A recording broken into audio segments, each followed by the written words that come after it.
Welcome to Intersections. Today my guests are Jared and Susan Clarke, and we're going to find out more about them as we have this conversation over the next few minutes together. Jared and Susan, would you in turn share with our audience a little bit about who you are early in life? Where was home? What was your home family like, your family of origin? And that'll get us started, and then take it from there. So how about you start, Susan? Okay, so I grew up in St. John's. My parents, both of them, were from Trinity Bay, so two different areas. Mom was from Greats Cove, and Dad was from Norman's Cove. So I grew up in St. John's in a multi-generational home, so my grandparents lived with us. And as the youngest grandchild, I was the golden child because everybody came to our house to see my grandparents, and so I had the benefit of having a lot of different people around, a lot of older people around, and benefiting from their experience. I was christened in the Anglican Church and attended the Anglican Church, but I had a very eclectic upbringing when it comes to various faith influences. Let's get to that eventually. Okay. What about you, Jared? Yeah, so this is a classic case of Townie meets Bayman, I guess. I grew up in central Newfoundland in Notre Dame Bay in Lewisport. All of my family sort of comes from that area, Fogo Island, Exploits Island, Twillingate, so lots of roots in Notre Dame Bay. I didn't have as big a family as Susan, but I was lucky to grow up with all of my grandparents around, lots of cousins, so it was a great family experience growing up. I grew up in the Salvation Army, so we attended the Lewisport Citadel. My father was very involved, assistant corps major. After I left for university, he was corps sergeant major. So the Salvation Army has always been a big part of my life growing up, right up until I left for university and moved to St. John's. Couple of little touchstones there already. When they took me out of the hospital, I went to Campbellton. Okay. Okay, we'll start with that. All right. And my mother was an Anglican. There you go. Yep. All right, so we're off and running. Let's talk about your type of work. What do you do? Okay, well, I'm a speech-language pathologist in the school board. So I have 4 schools that I'm responsible for, and I work with kids K to 8 mainly. I would consult on some of the older students, and I work with students who run the gamut from having mild speech difficulties to being non-speaking. So there's a whole range of skills involved and a whole range of families that I work with. And before you got to the speech language pathology piece, what you were in the system, but what did you do? So I I did my Bachelor of Arts at MUN, at Memorial, and that was a major in linguistics. So I went to MUN from a very small school, Seventh-day Adventist school, and with the expectation that I would, be a doctor or an engineer or something like that, kind of imposed upon me. I guess I kind of... You rebel, you. I know, right? Like I was supposed to with the top marks, go on and do the top job. And I hated MUN. So I... No offense, MUN. Yeah, no offense to MUN. I hated it. I mean, there were 6 kids in my graduating class. And I was... Right across the street here, right? Yeah, absolutely. On Mary Meeting Road, the junior high and high. And I was very shy. Very shy. So it was not a comfortable situation for me. So I didn't like it. Yep. Changed my major to linguistics. Loved it. What is one going to do with a linguistics major? Went to a session on speech-language pathology and decided, let's give that a go. So I finished my Bachelor of Arts and I applied to speech-language pathology programs, did my master's at Dalhousie University, came back home and worked on the Burin Peninsula for 2.5 years and then worked my way back to St. John's. Good for you. So classroom teaching was not part Not of your... a part of my my thing. forte at all. Okay. So that's always sort of been that's a bit of a learning curve, and certainly once you're there in the education system for 10 years or so, trying to switch out of that would be difficult. I know the lingo, I know the history, I know how my job fits in. I did do a master's in education later on. Good for you. Through Mount St. Vincent's. Your turn, sir. Oh, so I've got a different career, which is a little unique, I guess, and is always sort of a topic of conversation around the table. My educational background is actually in medical research. So I did a degree at Memorial University in behavioral neuroscience and nutrition. I turned that into a PhD in neuroscience, where I studied stroke and stroke recovery. Spent a year living abroad in Finland, leading a research project there. But parallel to that, I was also always a lover of nature. That was sort of my life outside of the lab. Especially in later years, birds and bird watching became a big part of my life. So through a whole bunch of twists and turns, after a few years after I finished my PhD, I left academics completely, and now I run a tourism business, leading bird and nature tours, mostly here in Newfoundland and Labrador, because obviously this is the place I love to be. But also a few times I get to travel throughout the world leading tours as well through the year. So it's almost like two different completely lives, my educational background and the career I ended up in. Wow. Not too many people Wow. get to. You don't slot very easily into these categories. No. No, that's great. So what now all begs the question, how did you two meet? I said, is he going to ask us this? And I said, I'm pretty sure he will. So we actually met at a pub where we were both there. Well, you were there just to catch the local band. Yeah. And I was there because my friend had come home from Ontario and her uncle was there and wanted to catch a local band. So I came home to a message on my answering machine, dating myself, an answering machine, and That's dating.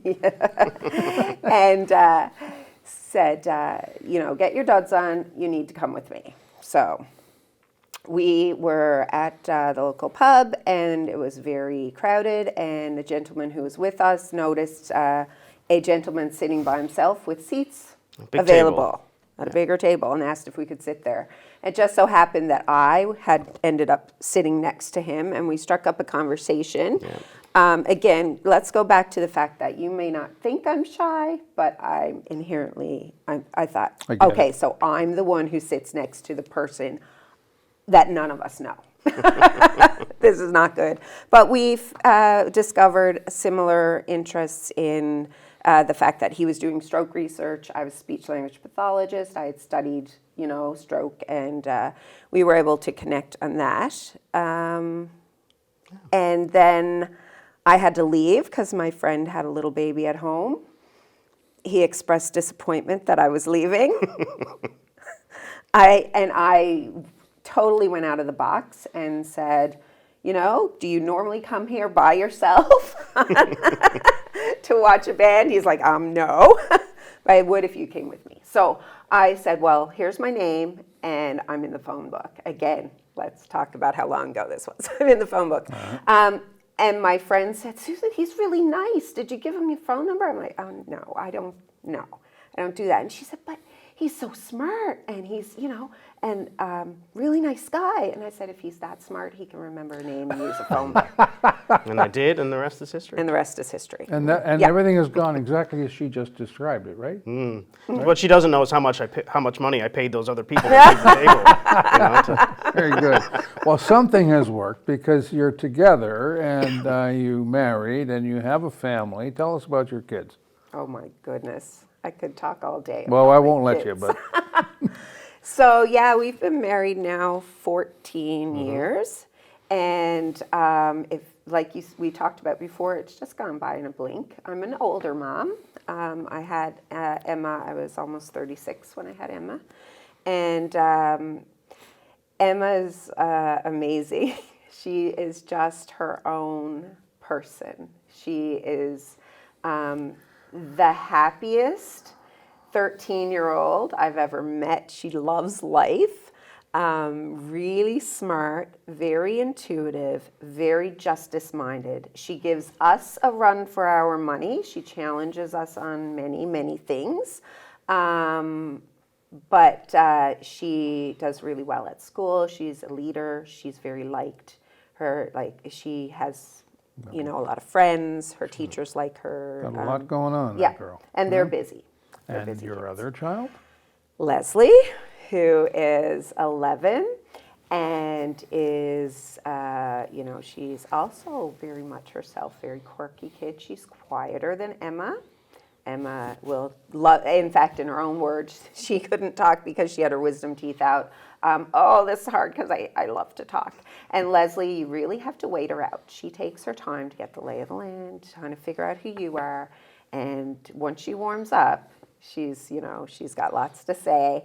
And she's also does really well at school, very well liked, has very kind, and has lots of friends. And again, the two of them are involved in, they like to be busy. Yeah. They want to learn everything.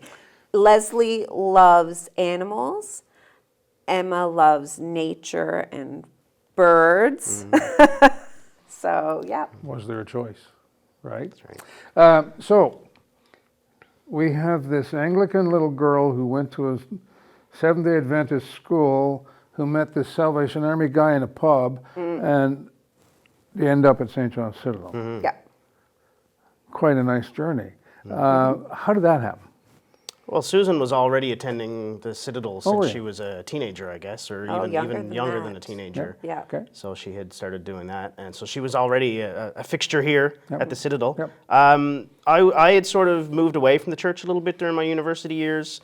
It was still a big part of my life, but I certainly wasn't attending church regularly, not while I was here in St. John's. But once we had a family, of course, it was important to both of us. Yep.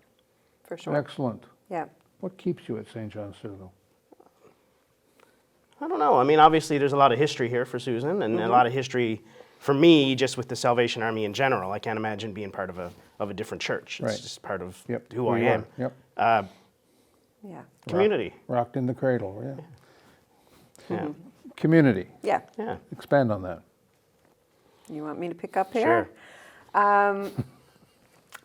I guess for me, so I started coming because I had the connection to the Osmonds, Bob and Patsy. So Yep. Roma. Roma was, in fact, when we moved on Vinicum Street, Roma was one of my very first friends. Her and Julie came and knocked on my door and said, "Is there a little girl who lives here?"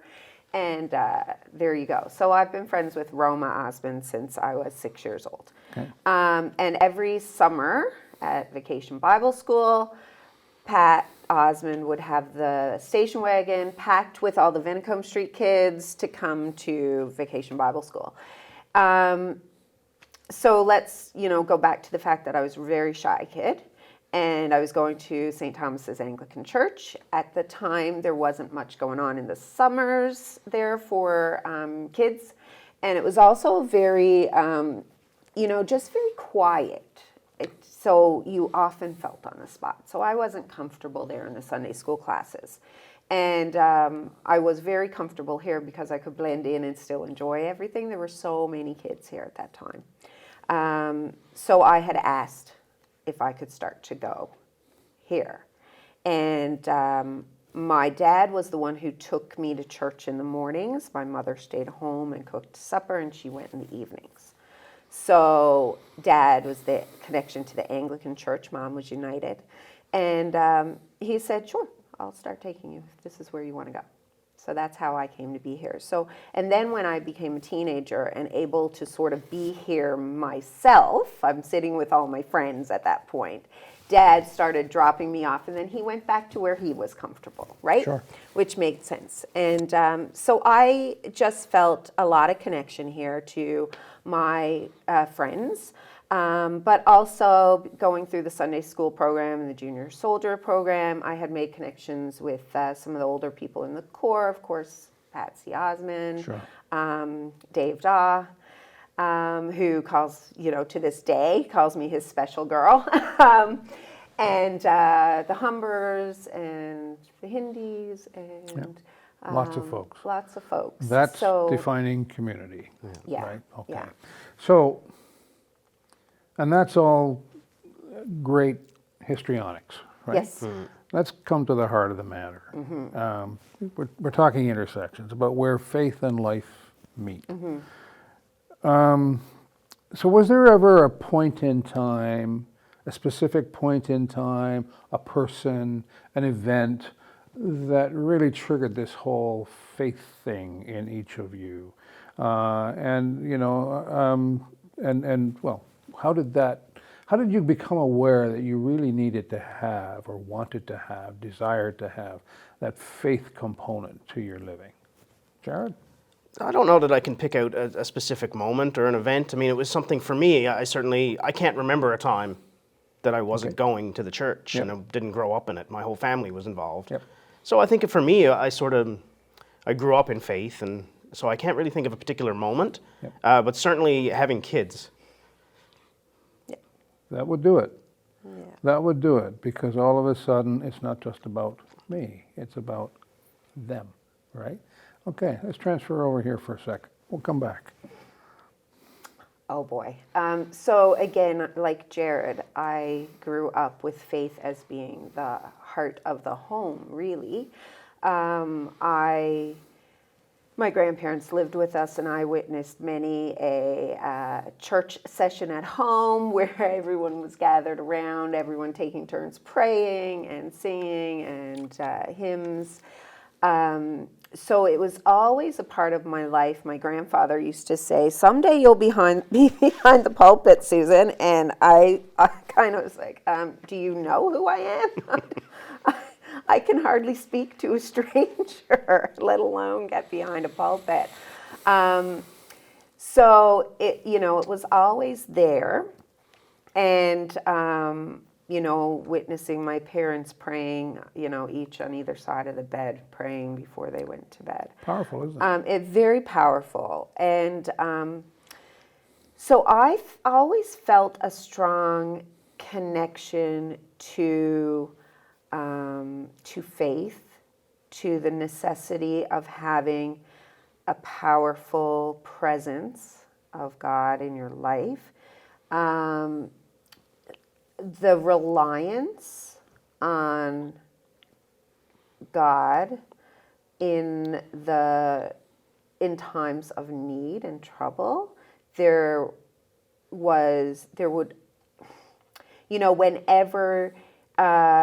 there was anything going on, it always came back to trusting God. And, my pop would always, the first question he asked people when he met them was, "Are you saved?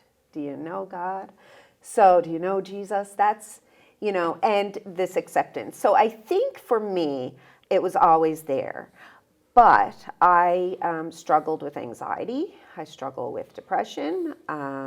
I lost my dad when I was in grad school, and I was 23, I guess, when he passed, 24, and he was only 58.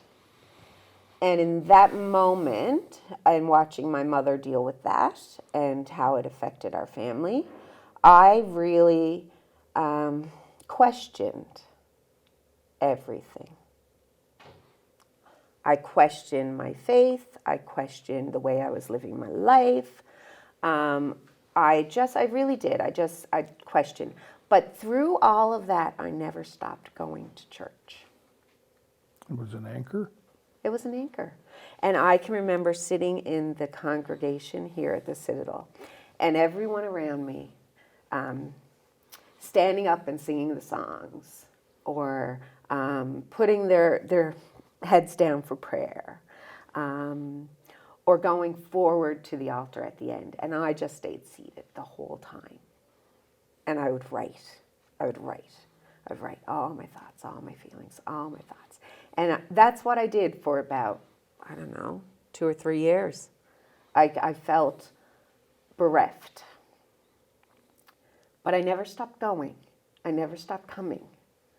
And I remember coming out of that after a very difficult time in my life, and going and breathing and recognizing that God was still there. And that I needed to, and that I was very thankful and very grateful that he was that I recognized he was with me through all of that. So I count myself blessed that I had such a strong base that just kept me connected and coming. And so I guess that was my moment of really recognizing the truth of what I had been witnessing my whole life, if that makes any sense. Yeah, it makes a heck of a lot of sense. Often, we've heard it said so many times, my life took this turn, that turn, whatever turn. But the constant was my association with Church ABC, whatever it was. And so the church in that context becomes a bit of a holding pattern while you're figuring it out. Yeah. While you're figuring it out. And some people figure it out and say, no, it's not for me. And they make their decision because, regardless of family and family connection, it does come down to a personal decision. Yes. And I will or I won't, all right? I am in or I'm not, Yes. right? And so, people make their decisions. Maybe you'd agree with this, and if you do, and if you don't, speak up and tell me anyway. Whatever it was you went through, and when you emerged on the other side of that, and you recognized that, in your words, God was still there. God hadn't moved, Right. right? Right. God doesn't move. Yep. God is with us. Any movement is us Yes. doing our thing, right? And so, to recognize at the other end of that I've come back to you, because you didn't leave me. Right. I came back to you. That's powerful too. That's powerful too. You've got a family. You are both in the workplace. Your more structured workplace than perhaps yours is. There are times yours is probably highly structured. But faith in the workplace, faith in the family. The tests are there. How do we handle that? How do we handle faith? You've got adolescents that are growing up now, and they've got lots of questions for you, right? How do you handle faith in that context? Jared? Boy, I think it's mostly through modeling and living it. I'm not someone who speaks a lot about it. It's not the way I've lived my life in faith. Yes. But I would hope that modeling and living it. Good. Yeah. You've just hit something on the head that we've heard through the process of doing this program many times. It's the power of lifestyle living and lifestyle evangelism and showing who you are and what you have to the point where somebody says, that's interesting, maybe you could tell me something about that, or I'd like to do that, or whatever. How about you? I think it's very similar. With respect to the workplace, I am in a very unique position in that I'm not in the same office all the time. You're moving about. I'm moving about, but I do encounter the same people regularly. And as you know, you've worked in the education system. Sometimes when you're in the midst of what's going on, it can get very hectic. It can get very heated sometimes. Families don't necessarily understand the decisions that are being made. They may not be, when you look at it through the lens of education, you might say, oh, well, they're not doing what they need to do, or this or that, and it can get difficult, right? Or you have that relationship going on with your colleagues where you can't escape those things. So what I find that I can bring, and I, if you want to talk a little bit about spiritual gifts, I do know about myself that I'm empathetic. That's would probably be my spiritual gift. So being able to be kind of outside the situation and be able to bring a sort of calmness to it. And then looking at it from a point of view of, as a Christian, we are saved to serve, right?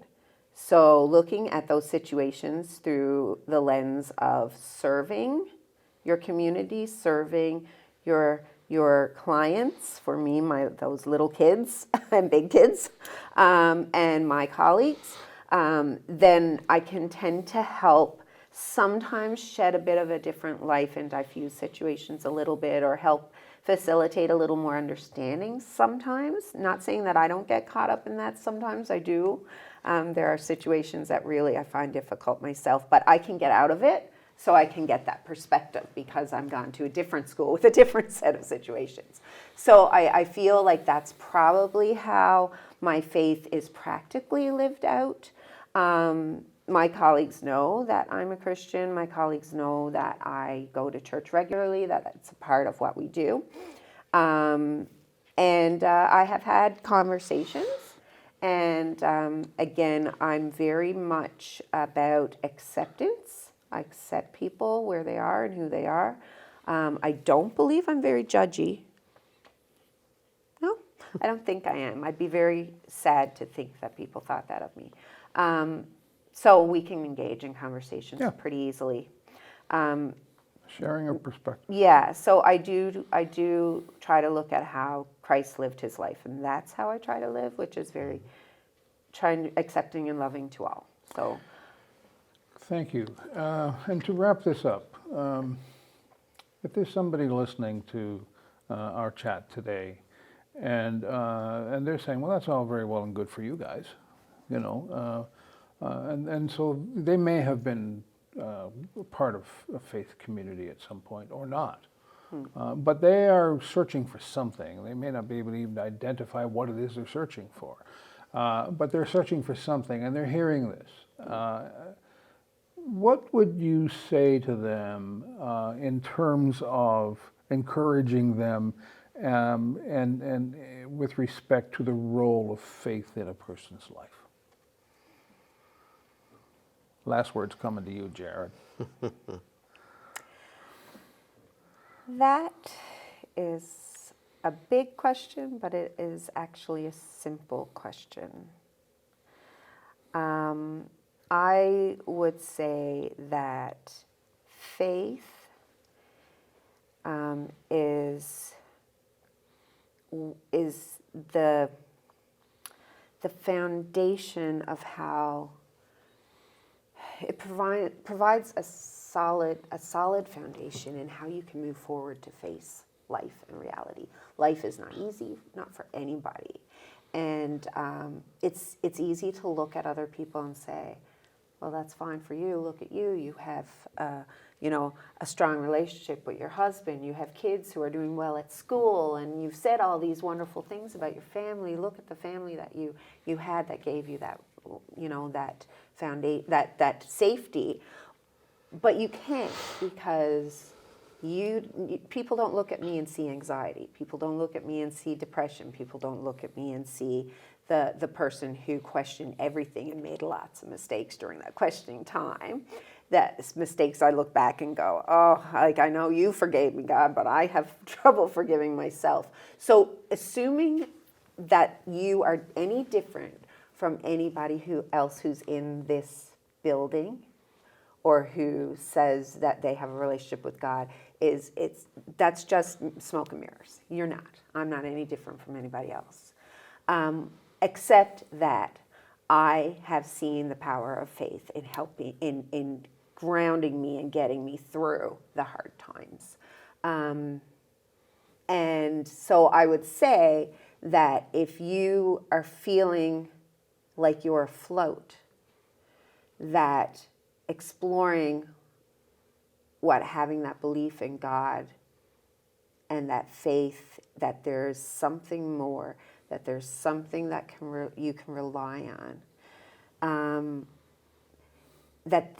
explore that, because it won't let you down.